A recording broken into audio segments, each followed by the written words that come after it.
Зүгээр энгийн ойлголтод бол эдийн засгийн өрөөгөөж, эдийн засгийн өгөөж, нийгмийн өгөөж, байгалийн орчны өгөөж гэж байна.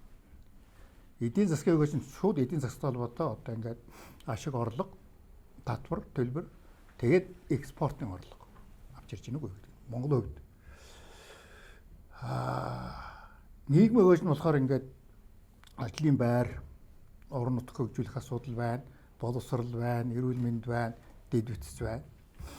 Байгалийнхын нөгөөж нь болохоор одоо байгалийн нөөцийг одоо мянган сорилтын одоо энэ олон зарчмын нийцүүлээд тогтвортой тэгээд хойч үедээ өгөөжтэй байх өөр ашигтай зарцуулах ийм гурван тал гурван инфекц нь яриад байгаа юм байна гэж.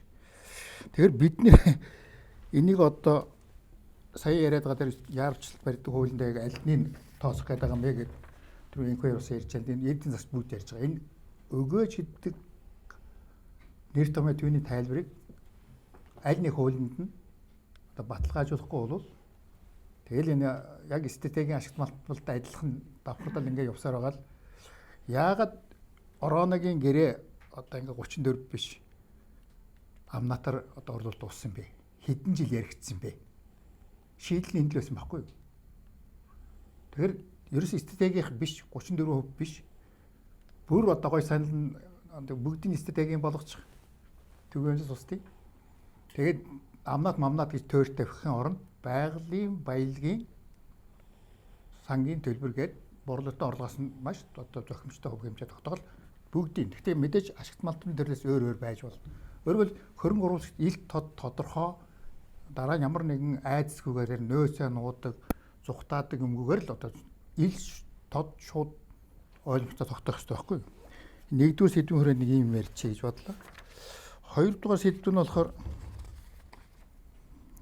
хөрөнгө оруулагчид өгөөж ямар өгөөж хүлээдэг вэ? Одоо яхаа бүгд мэдж байгаа л дээ. IR гээл одоо яг ямар хугацаанд одоо хөрөнгө өгч чадах вэ гэдэг юм л бидний хувьд сонир шүү дээ, тийм ээ. Монголын уул уурхайн төслүүдийн өгөөж ямар байх вэ гэхэд ингээр яна айгүй хөрөнгө оруулагч бол Монгол хэр зэрэг эрсдэлт орн бэ? Эрх зүйн орчны хувьд, геополитикийн хувьд, геологийн потенциалын хувьд тэрний хадаа харж шийднэ.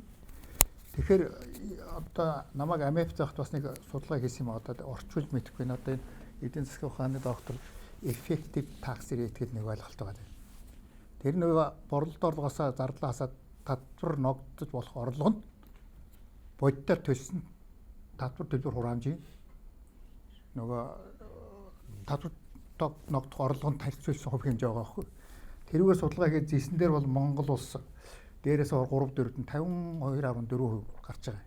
Өөрөөр татврын ачаал нь татвар ногдох орлогын 50-аас дээш хувийг нийлж байгаа байхгүй. Гэтэл нөгөө талын судалгааныхлаа Монгол ингээд эрсдлийг 4 шаттай хуваахад дээрээс 2 дахь шатны эрсдэлтэй одоо 20%.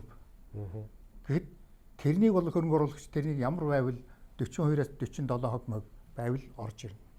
Хамгийн бага эрсдэлтэй нь болохоор одоо 52-аас 57 ч юм уу тий. Тэгэхээр бид нар хөрөнгө оруулалтын хувьд бол тэднээс судалгаа хийгээ за ингээд эрсдлээ тооцоод тэрнээс яг одоо энэ өгөөжтэй холбоо ямар ч өөртөөхөө өгөөж тэгээ энд орсон хөрөнгө оруулалтын эрсдлийг тооцдог өгөөжийг хэд нар харж байгаа шүү дээ. Тэгээс нэг хувь хувьцээнд нэг гол юм биш юм байна гэж.